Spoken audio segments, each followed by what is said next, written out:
Medo todo mundo sente, né? Mas e se fosse possível transformasse essa sensação, deixar de ser uma barreira e virar um verdadeiro trampolim? É exatamente sobre isso que vamos conversar.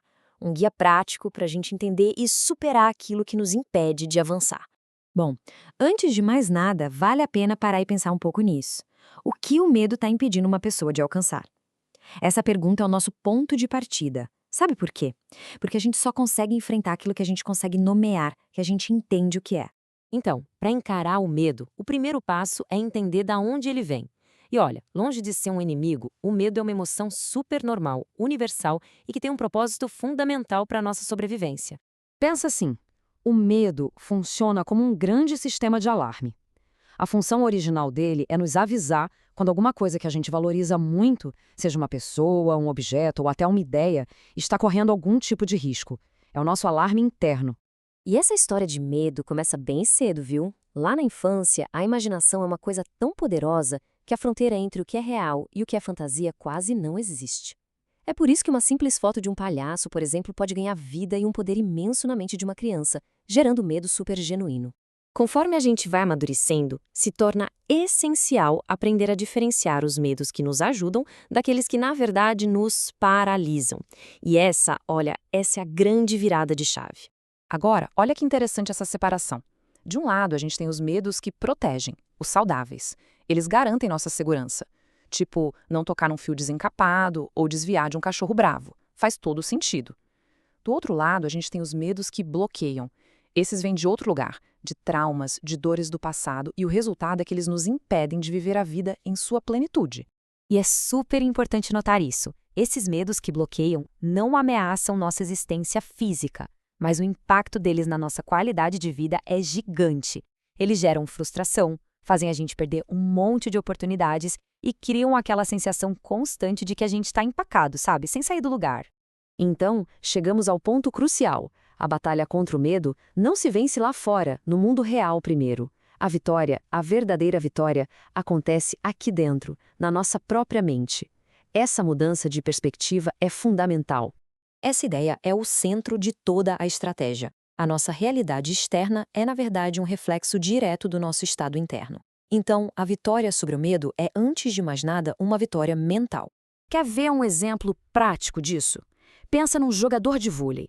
Ele não vai lá e simplesmente bate na bola. Antes, ele visualiza. Ele constrói na mente dele a imagem do saque perfeito. A bola cruzando a rede, forte, certeira, marcando ponto. A ação física é só o resultado de uma preparação mental bem feita. E isso mostra perfeitamente o processo de 3 etapas. Primeiro, a imagem mental, a vitória construída na cabeça. Segundo, a concentração. O foco é total nessa imagem de sucesso. E só então vem a execução.